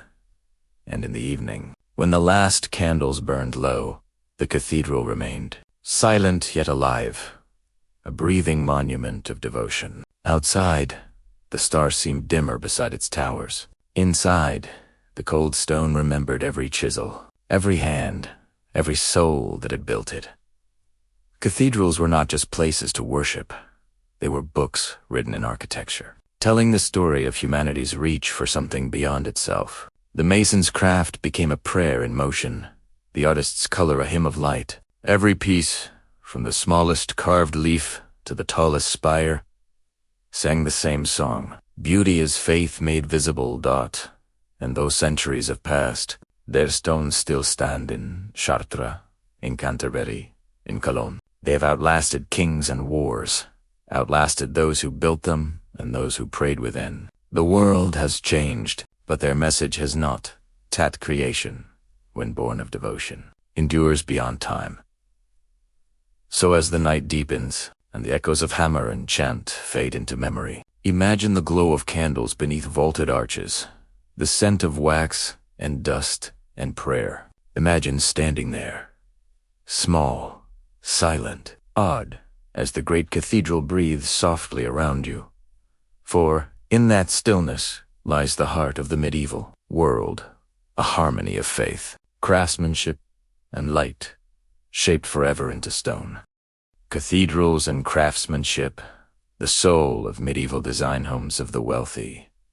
Comfort, display, and domestic power as the bells of the cathedral echoed across the town. Another kind of life unfolded behind heavy oak doors. Quieter, softer, but no less deliberate. Here, within the fortified manors and grand city houses of the wealthy, architecture became a language of status and security. The medieval nobleman's home was more than shelter.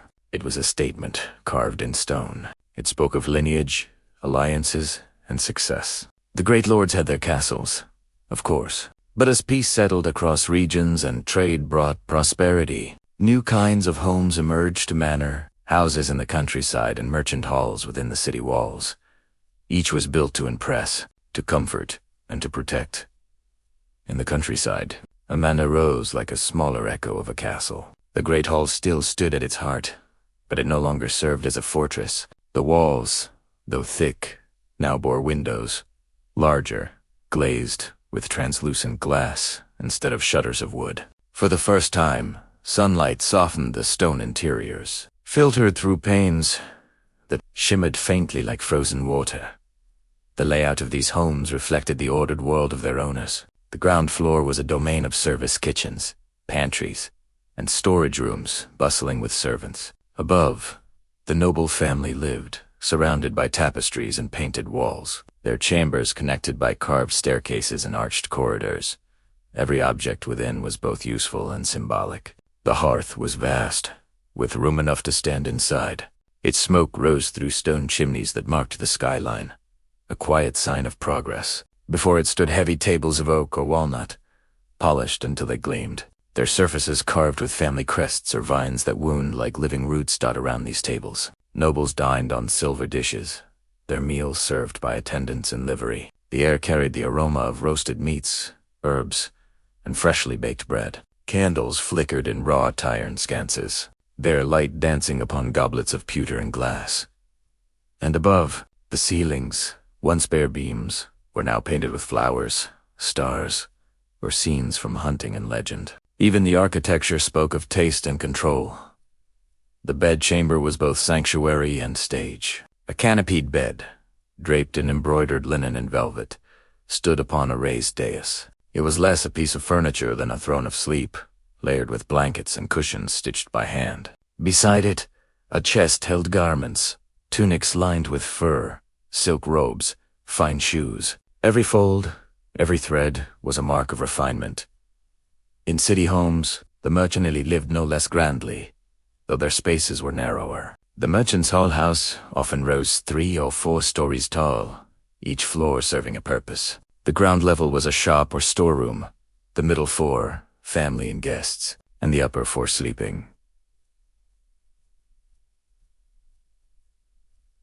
Unlike rural estates, these houses opened directly onto the street, their facades richly decorated with carvings or painted signs showing the trade: a golden key for a locksmith, a sheaf of cloth for a draper, a ship for a spice merchant. The interiors glowed with color and texture: tapestries from Flanders, Venetian glass, rugs from the East.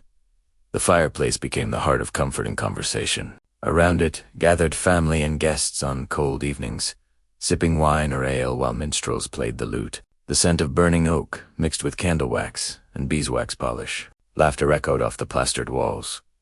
Servants moved quietly through this world, unseen yet essential.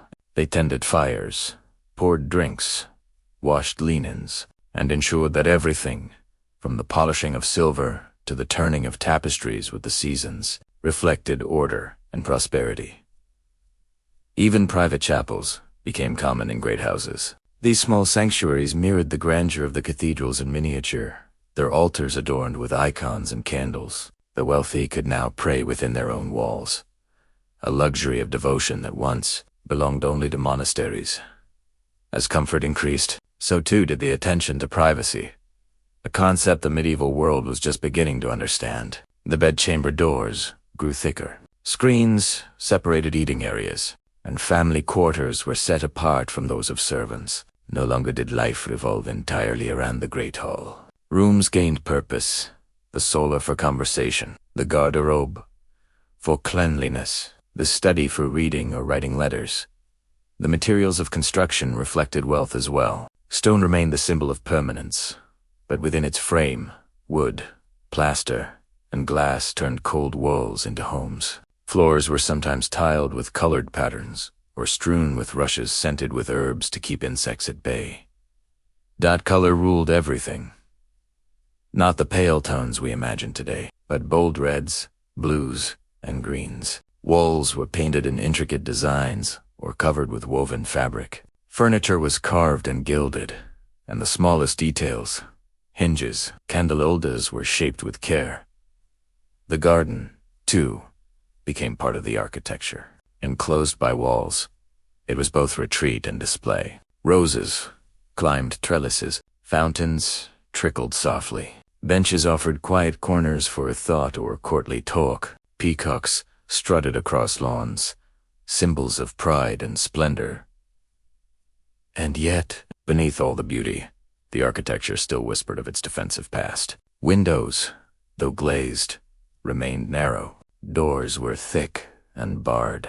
Staircases twisted in ways that could still confuse an intruder. The memory of unrest lingered in every stone dot at dusk. When candles glowed and shadows lengthened, the noble home felt like a world apart. Outside, the town or village lay quiet under starlight. Inside, the flicker of flame turned gold upon the tapestries. The lord and ladies sat near the hearth, speaking softly of alliances, trade, and family. A servant tuned a lute.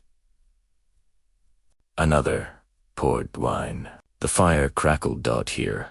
The medieval dream of comfort had come alive, not through excess, but through craft and control. Every beam, every carving, every woven thread was a mark of human hands shaping a gentler world. The architecture of wealth was no longer about walls of defense, but walls of identity. It spoke not to the sword, but to the soul's desire for beauty, order, and belonging. In time, these homes would give rise to the monoculture of the Renaissance, the transformation of fortresses into palaces, of halls into salons. But their roots lay deep in this medieval soil, where every corner held both history and hearth. And as the last candle burned low, leaving the carved beams lost in shadow, one might imagine that the house itself was breathing the echo of footsteps, the hush of tapestries, the sigh of wood settling into stillness. For in the medieval home of the wealthy, time itself seemed to rest, wrapped in warmth, guarded by stone, and lit by the steady glow of faith and fortune. Peasants and everyday life. The humble homes of the many morning begins early in the medieval village. Before the first light reaches the hills, a cock crows, and smoke curls from a chimney made of clay and stone. The world stirs not in marble halls or manor chambers, but in cottages no larger than a single nobleman's room. Here, in the homes of the peasants, life is both simple and complete. Every wall, every tool, every beam tells a story of survival. These homes may not reach for a heaven-like cathedral, but they touch the earth with quiet strength. The peasant's house, sometimes called a crofter's hut or yeoman's cottage, was made from what the land offered. Wattle and dube, a woven lattice of branches plastered with mud and straw, formed the walls. The roof was thatched with reeds, bound tightly against wind and rain. The floor was of packed earth, hard and uneven beneath bare or leather-wrapped feet. Inside, the air was thick with the scent of smoke and hay. The hearth, built from stone or clay, burned at the center, not just for warmth, but for life itself. It was the heart of the house, used for cooking, for light, and for gathering when night fell. Smoke often drifted freely, escaping through a small hole in the roof or door, leaving the beams blackened with soot dot. There was little furniture, but what existed was sturdy and made by hand. A table of rough-hewn wood, a few stools, a bench against the wall. A chest held tools and the family's few garments. In one corner, straw mattresses lay upon the floor, shared by parents, children, and sometimes the newborn animals on cold nights. The architecture of simplicity followed function, not fashion. The walls were thick enough to block the chill. The low ceiling trapped heat, and the small windows kept the wind at bay. In wealthier villages, glass was still a rarity. Most windows were covered with oiled cloth or wooden shutters that let in dim light by day and shut out the dark at night. The peasant's day revolved around the land. As dawn broke, families stepped out into misty fields, tools in end wooden plows, sickles, spades. Their homes were not separate from their work, but an extension of it. The cottage was built close to the fields, the barn attached to one side, and a small garden at the back growing leeks, beans, and herbs. The rhythm of life was seasonal. Spring brought planting, summer brought harvest, autumn the storing of grain, and winter the long nights by the fire. Every task was a thread in the fabric of survival: mending thatch, tending animals, brewing ale, spinning wool. Evenings were slow and gentle.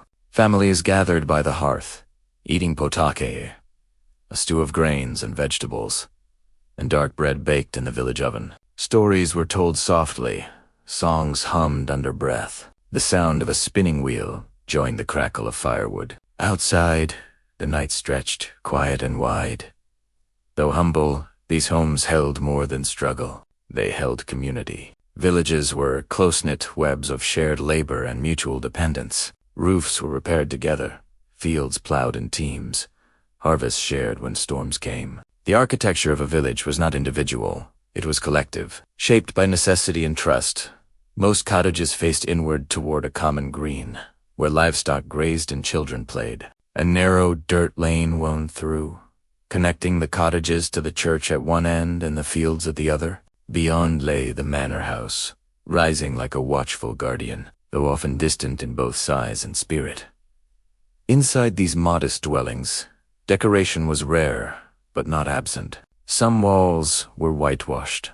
Others bore simple charms: herbs hung to dry, a wooden cross, or a painted symbol to keep away evil. On feast days, the cottage might glow with a touch of color. A woven cloth on the table, a garland of wildflowers.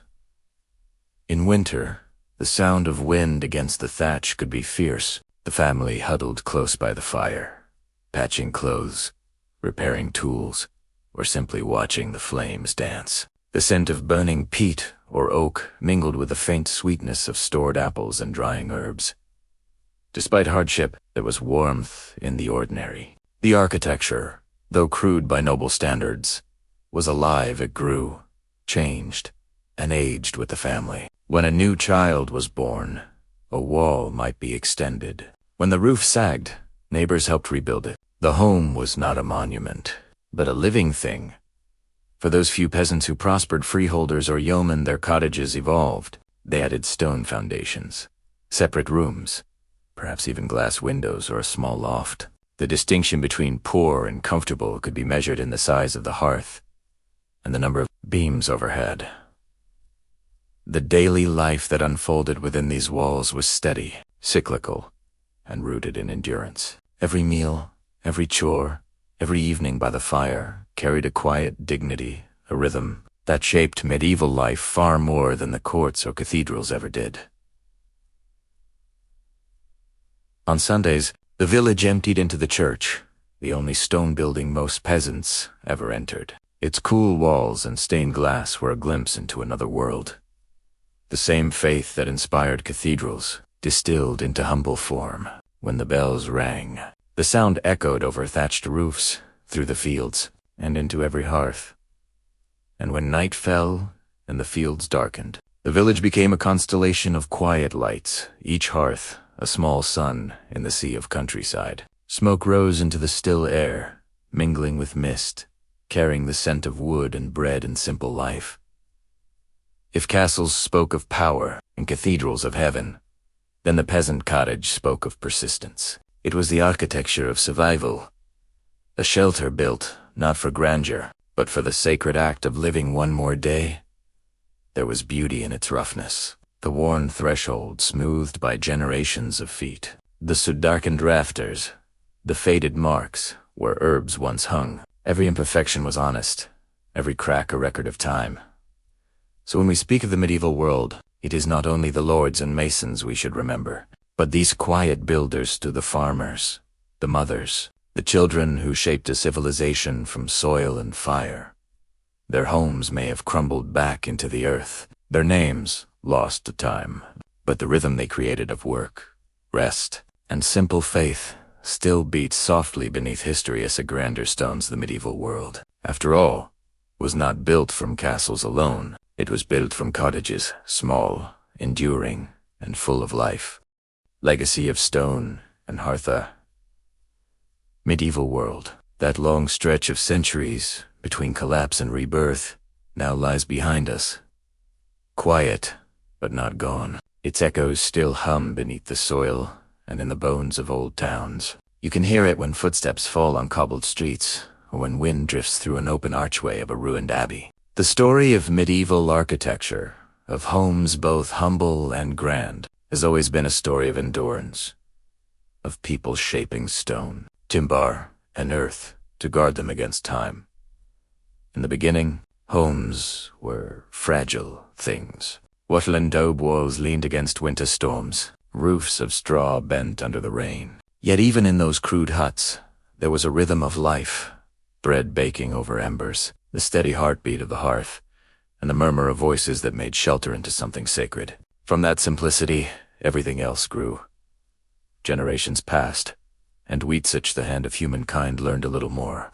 Beams were laid straighter, stones were cut cleaner, roofs began to pitch high, and windows to open wider.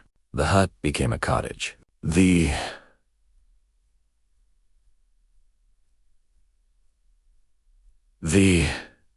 cottage, the hall, a manor, and above all, castles rose, not merely as fortresses of might, but as monuments of imagination. A stone castle was the ultimate medieval dream. Safety, permanence, and pride carved into the land itself.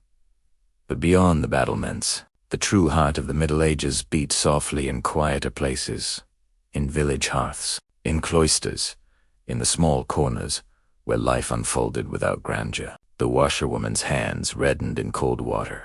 The shepherd's hut stood alone on the hill, where smoke curled from a single hole in the roof. These lives left few traces in stone, yet their rhythm was the pulse that kept the great world alive. Inside the walls of the castle, things were changing too. The great hall that once served every purpose began to divide into chambers, private rooms, corridors, and quiet spaces where families could withdraw. Architecture began to mirror emotion, the slow emergence of privacy and comfort. The heavy stone became human, shaped for living rather than defense. Fires grew smaller and steadier. Beds rose higher. Glass appeared in the windows, softening the world's rough edges. Meanwhile, to craftsmen, the unseen hands of the age continued their patient work. Stonemasons traced perfect curves in the air before striking the chisel. Carpenters measured, cut, and whispered to the grain of oak. Every beam, every carved arch told of human persistence. A promise that beauty could be built even in hard times. Their marks remain, sometimes hidden, inside beams or on the underside of stones. Symbols, initials, blessings against misfortune. Their lives ended centuries ago, but their work still holds. As the Gothic age dawned, the world itself began to rise upward. Churches stretched taller, spires reached into clouds, and windows became oceans of color and light. Home and faith intertwined. Architecture was no longer just about walls, but about wonder. Even small chapels echoed the shape of great cathedrals, as if each home longed to borrow a little of heaven. The towns grew busier now. Markets crowded beneath timbered roofs. Merchants built tall, narrow houses with workshops below and rooms stacked high above. The medieval street became a living thing, noisy, scented with bread and smoke and iron.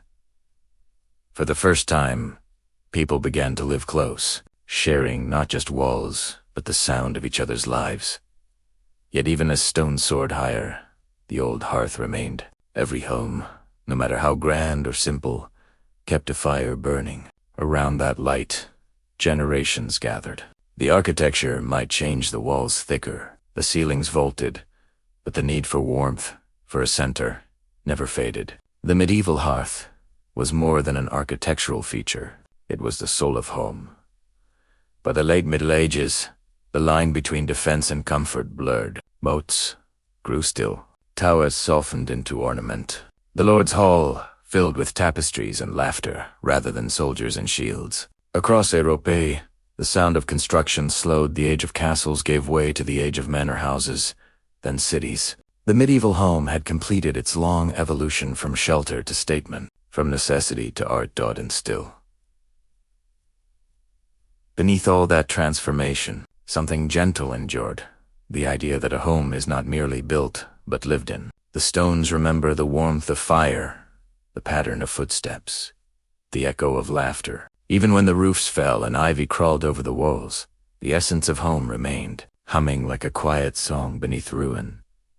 When we look at medieval buildings today, at a lonely castle ruin under a gray sky or a cottage with a sagging thatch, we are not just seeing the past. We are standing within a memory that never quite ended. The stones were once touched by living hands. The rooms once held stories whispered in the dark. So, the story of medieval living, from huts to castles, is not only about architecture, but about endurance, creativity, and the eternal human desire to belong somewhere. Each generation built upon the remains of the last, carrying forward an unbroken chain of homes and hearts. And though the centuries have turned, though the castles are quiet and the villages have grown into towns, the medieval spirit still lingers in the curve of an archway, in the hearth's quiet glow, in every home built to hold warmth against the world's coldness. Tonight, as the story closes and your thoughts drift toward rest, imagine those old walls standing under the moon. Imagine the smell of oak smoke and the hush of stone corridors. The medieval world is far behind us, yet its calm strength endures in every corner of human dwelling, in every dream of shelter, peace, and home. Sleep. Now, the fire still burns somewhere beyond time, its glow falling softly on the stones of history.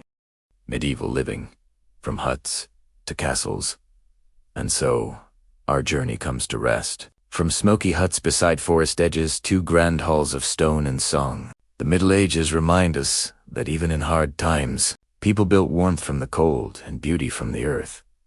Architecture was not just stone and wood, it was a reflection of life itself. Fragile, patient, enduring. And though the centuries have faded, their echoes still whisper through every home that stands today. Thank you, dear listener, for traveling through time with Go to Sleep Historian. If this story brought you calm, peace, or gentler rest, please subscribe, like, and share our work, so that more dreamers can wander with us through history's quiet places. Until next time, sleep softly, and let the firelight of the past guide you into dreams.